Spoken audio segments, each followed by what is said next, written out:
Good morning, a very very good morning, सुप्रभात। हम हैं पेज 107 पर। हम पढ़ रहे हैं रोंडा बर्न की बुक द सीक्रेट हिंदी में। आज का टॉपिक है पैसा पाने के लिए पैसा दें। तो पैसा देना अपने जीवन में ज़्यादा पैसा लाने की ज़बरदस्त तकनीक है, क्योंकि यह करते समय दरअसल आप कह रहे हैं कि मेरे पास बहुत पैसा है। इसमें हैरानी की कोई बात नहीं है। दुनिया के सबसे दौलतमंद लोग हैं ना, वो सबसे बड़े दानवीर होते हैं। वे बहुत बड़ी रकम दान में देते हैं और इसके बाद आकर्षण के नियम के माध्यम से ब्रह्मांड बदले में उन्हें ढेर सारी दौलत का खजाना प्रदान करता है, कई गुना ज़्यादा, है ना। और अगर आप सोच रहे हैं कि मेरे पास देने के लिए पर्याप्त पैसे नहीं हैं, तो अब आप तो जान गए हैं कि पर्याप्त पैसे क्यों नहीं हैं। और अगर आप सोचते हैं कि आपके पास दान देने के लिए पर्याप्त पैसे नहीं हैं, तो देना शुरू कर दें। जब आप दान देने में आस्था दर्शाते हैं तो आकर्षण का नियम आपको ज़्यादा पैसे देगा, ताकि आप और ज़्यादा दान दे सके। Very simple. लेकिन दान देने में और त्याग करने में बहुत बड़ा फर्क होता है, क्योंकि दान देना जो है ना, वो सुखद भावनाओं से भरा होता है। सुखद भावनाओं से भरे दिल से ही आप दान देते हो और त्याग करते समय अच्छा महसूस नहीं करते हो। दोनों को इक्वल ना समझें, समान ना समझें, ये बिल्कुल ऑपोजिट है, विपरीत है। एक कमी का संकेत भेजता है और दूसरा पर्याप्त से ज़्यादा का संकेत भेजता है। त्याग करना कमी का संकेत भेजता है। एक से अच्छा महसूस होता है, दूसरे से अच्छा महसूस नहीं होता है। दान करने से अच्छा महसूस होता है, त्याग करने से नहीं। तो त्याग अंततः द्वेष की ओर ले जाएगा। पूरे दिल से दान देना आपके द्वारा किए जाने वाली सबसे बड़ी आनंददायक कामों में से एक है, और आकर्षण का नियम उस संकेत को पकड़ लेगा तथा आपके जीवन में उसकी बाढ़ ले आएगा। आप फर्क खुद महसूस कर सकते हैं। तो जेम्स रे कहते हैं 108 पेज पर कि मैं बहुत से लोगों को देखता हूँ जो ढेर सारा पैसा तो कमाते हैं, लेकिन लोगों से उनके संबंध बहुत खराब होते हैं। तो यह असली दौलत नहीं है। आप पैसे के पीछे भागकर अमीर तो बन सकते हैं, लेकिन इस बात की कोई गारंटी नहीं है कि आप दौलतमंद बन जाएंगे। तो वो कहते हैं कि मैं ये नहीं कह रहा हूँ कि पैसा दौलत कमाना नहीं है। दौलत कमाना, पैसा कमाना हिस्सा नहीं है एबंडेंस का, या बेशक है, लेकिन सिर्फ एक हिस्सा है। वे कहते हैं कि मैं बहुत से ऐसे लोगों को भी जानता हूँ, देखता हूँ, जो आध्यात्मिक है, स्पिरिचुअल है, लेकिन हर समय बीमार और कंगाल रहते हैं। तो यह भी दौलत नहीं है। जीवन का मतलब प्रचुरता है, हर क्षेत्र में, सभी क्षेत्रों में। तो अगर आपको यह यकीन करना सिखाया गया है कि दौलतमंद बनना आध्यात्मिक दृष्टि से अच्छा नहीं है, तो राइटर कहती हैं कि मैं आपको कैथरीन पॉन्डर की the millionaires of the Bible series पढ़ने की सलाह देना चाहूंगी। इन बेहतरीन पुस्तकों से आपको पता चलेगा कि Abraham, Isaac, Jacob, Joseph, Moses और ईसा मसीह ने सिर्फ समृद्धि के उपदेशक थे। सिर्फ समृद्धि के उपदेशक नहीं थे वो लोग, बल्कि स्वयं भी मिलियनियर थे और इतने शाही जीवन शैली जीते थे जिसकी कल्पना तो वर्तमान के युग के कई मिलियनियर्स भी नहीं कर सकते। तो आप इस साम्राज्य के वारिस हैं। समृद्धि आपका जन्म सिद्ध अधिकार है, आपका राइट है, और आप जीवन के हर क्षेत्र में आपके हाथ में इतनी प्रचुरता की कुंजी है। तो जीवन के हर क्षेत्र में जो प्रचुरता की कुंजी है वह आपके हाथ में है। इसकी चाबी आपके पास है, जिसकी कि आप कल्पना भी नहीं कर सकते। आप हर मनचाही चीज़, अच्छी चीज़ के हकदार हैं और ब्रह्मांड आपको वह चीज़ देगा, लेकिन आपको अपने जीवन में इसका आह्वान करना होगा। अब आप रहस्य जान चुके हैं कि जब आपके पास कुंजी है, तो कुंजी क्या है? आपके विचार और आपके भावनाएं। यह कुंजी जिंदगी भर हाथ में रहती है। तो इस कुंजी से आवाहन करें धन का, है ना, क्योंकि विचार के साथ भावनाएं भी बहुत बड़ा स्थान रखती हैं। तो मॉर्सी शिमोफ कहते हैं पेज 109 पर कि पाश्चात्य संस्कृति में बहुत से लोग सफलता की खोज में जुटे रहते हैं, वे बड़ा मकान चाहते हैं, अपने व्यवसाय में सफलता चाहते हैं, तमाम बाहरी चीज़ें चाहते हैं। लेकिन हमने अपनी खोज में यह पाया है कि इस बात की कोई गारंटी नहीं है कि इन बाहरी चीज़ों के मिलने के बाद वे सचमुच खुश हो जाएंगे, जो कि उनका लक्ष्य है। हम इन बाहरी चीज़ों का पीछा सिर्फ यह सोच के करते हैं कि उनके मिलने से हमें खुशी मिल जाएगी, लेकिन मामला उल्टा है। क्यों उल्टा है? क्योंकि आपको पहले अंदरूनी खुशी चाहिए, अंदरूनी शांति चाहिए, अंदरूनी भविष्य दृष्टि की ओर जाना होता है। इसके बाद ही तमाम बाहरी चीज़ें प्रकट होती है। तो जब तक आप अंदर से खुश ना हो और अंतर मन से शांत ना हो, भविष्य दृष्टि जो है आपकी वो अच्छी ना हो, तो तमाम चीज़ें जो बाहर प्रकट होंगी ना, वो भी आपको अच्छी नहीं लगेंगी। तो हर चीज़ जो आप चाहते हैं वह अंदर का काम है। बाहरी जगत सिर्फ रिजल्ट है, यह आपके विचारों का परिणाम है। तो अपने विचारों की फ्रीक्वेंसी को खुशी पर सेट कर ले। तो अंदर का काम क्या है? एक तो विचार और एक खुशी, भावनाएं, विचार और भावनाएं। तो विचारों को पॉजिटिव रखना है और फ्रीक्वेंसी को खुशी पर सेट करना है।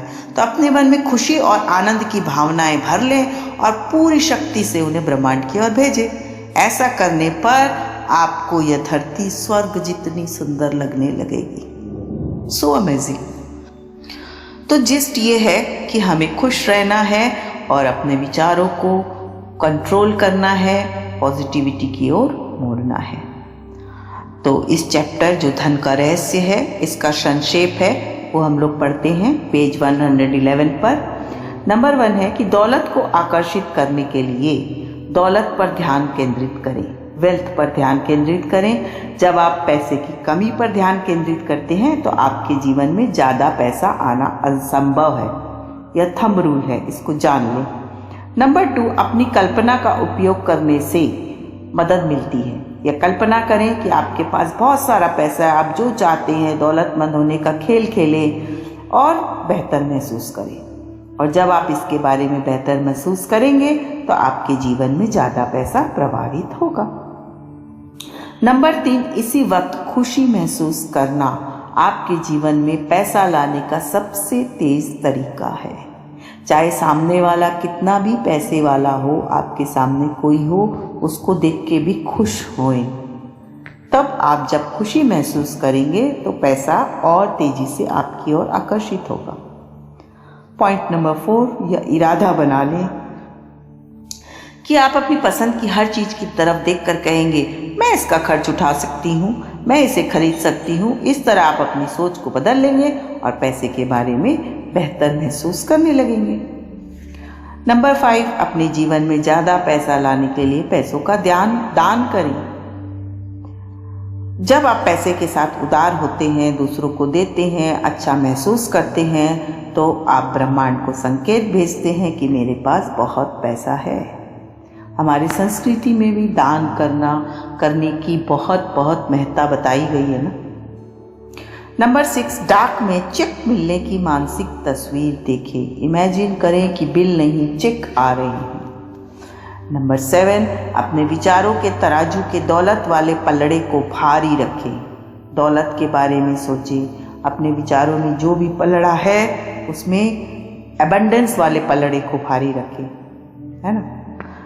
तो यहाँ तक हमने देखा धन का रहस्य कि धन के बारे में अच्छा सोचना है, धन की प्रचुरता के बारे में सोचना है, जो चाहते हैं धन में वह सोचना है, खुशी महसूस करना है, गुड फीलिंग लानी है और फिर धन को आकर्षित करना है। तो इस बुक में ना राइटर ने अलग अलग चैप्टर्स बनाए हैं। तो ये धन का हमने पढ़ा। जिनको धन में प्रचुरता चाहिए वो ये धन वाली जो ऑडियो है उनको बार बार सुन सकते हैं। आगे तो करें ही, पर इन्हें बार बार सुने धन में प्रचुरता लाने के लिए, ताकि वो अपने जीवन में इसको अमल कर सके। आगे बढ़ते हम लोग पेज 113 पर है संबंधों का रहस्य, रिलेशनशिप का। तो यहाँ मैरी डायमंड फेंग शुई परामर्शदाता, शिक्षक एवं वक्ता है वो कहती हैं कि रहस्य का मतलब है कि हम अपने ब्रह्मांड के निर्माता हैं और हम जो भी कुछ इच्छा साकार करना चाहते हैं वह हर एक चीज़ हमारे जीवन में प्रकट होगी। इसलिए हमारी इच्छाएं, विचार और भावनाएं बहुत महत्वपूर्ण हैं, क्योंकि वही हमारे जीवन में साकार होती है। तो वो कह रही हैं, उन्होंने एक कहानी सुना रही है, स्टोरी, कि मैं एक दिन एक आर्ट डायरेक्टर के घर गई थी जो बहुत मशहूर फिल्म निर्माता थे। उन्होंने अपने लिविंग रूम के हर कोने में एक नग्न औरत की सुंदर तस्वीर लगा रखी थी, जिसने एक कपड़ा लपेट रखा था और अपना सिर घुमा रही थी, जैसे कह रही हो मैं आपको देखना नहीं चाहती। तो मैंने उनसे कहा, मुझे लगता है आपके रोमांस में दिक्कत आ रही है। उन्होंने कहा, क्या आप अंतर्यामी हैं? तो मैंने कहा, नहीं, लेकिन देखें 7 जगहों पर आपने उसी औरत की तस्वीर लगा रखी है। तो उन्होंने कहा, मुझे यह पेंटिंग बहुत पसंद है और मैंने इसे खुद ही पेंट किया है। तो मैरी डायमंड ने कहा कि यह तो और भी बुरी बात है, क्योंकि आपने इसमें सारी रचनात्मक और सृजन शक्ति लगा दी है।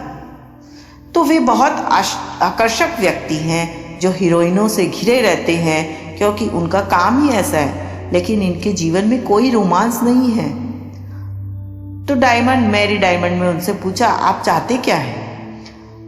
तो उन्होंने कहा कि मैं एक सप्ताह में 3 औरतों के साथ डेटिंग करना चाहता हूँ। तो मैरी डायमंड ने कहा, ठीक है, इस दृश्य की पेंटिंग बनाए।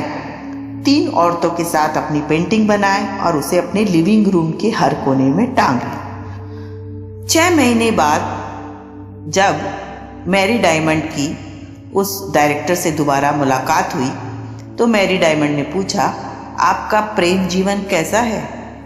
उन्होंने कहा, बहुत बढ़िया। अब औरतें मुझे फ़ोन करती है, मेरे साथ डेटिंग पर जाना चाहती है। तो मैरी ने कहा, ऐसा इसलिए है क्योंकि यह आपकी इच्छा थी। तो वह बोले, मैं बहुत बढ़िया महसूस कर रहा हूँ। मेरा मतलब है, सालों से एक भी औरत मेरे साथ डेटिंग पर नहीं जा रही थी और अब मुझे एक हफ्ते में 3 डेटिंग मिल रही है। मेरे लिए वो लड़ रही हैं। मैंने कहा, यह तो आपकी इच्छा, अच्छी बात है, आपके लिए बहुत अच्छी बात है। फिर उन्होंने अब अपनी एक नई इच्छा बताई। वो क्या बताई? कि मैं सचमुच स्थायी रोमांस चाहता हूँ, अब मैं शादी करना चाहता हूँ। तो उन्होंने कहा, अच्छा, तो फिर इसकी पेंटिंग बना ले। और उन्होंने एक सुंदर रोमांटिक रिश्ते की तस्वीर बनाई। इसके 1 साल बाद उनकी शादी हो गई और अब वे बहुत खुश हैं। तो ऐसा इसलिए हुआ क्योंकि उन्होंने अपनी इच्छा को बाहर भेजा। उन्होंने बरसों तक डेटिंग की इच्छा की थी, लेकिन ऐसा कुछ नहीं हुआ था। क्यों? क्योंकि इनकी इच्छा प्रकट नहीं हो पाई थी। उन्होंने जो पेंटिंग लगा रखी थी वो विरोधी थी। उनका बाहरी स्तर, उनका लिविंग रूम हर समय उनकी इच्छा का विरोध कर रहा था। तो अगर आप इस ज्ञान को समझ लें तो आप इसके साथ खेलना शुरू कर सकते हैं। तो अपनी विजन में ऐसी ही चीज़ें रखें जो आप चाहते हैं। विरोधी चीज़ों को अगर है, ध्यान दें आपके जीवन में कहाँ कुछ रुकावट आ रही है। अगर ऐसा कुछ है जो दिखता है आपके विजन में है, तो उसे आप हटा दें और उसकी जगह ऐसी चीज़ें लगाएं विजन में जिन्हें आप चाहते हैं। आज के लिए इतना ही। हम हैं पेज 114 पर। Thank you, thank you, thank you, thank you for being in my life. Thank you so much.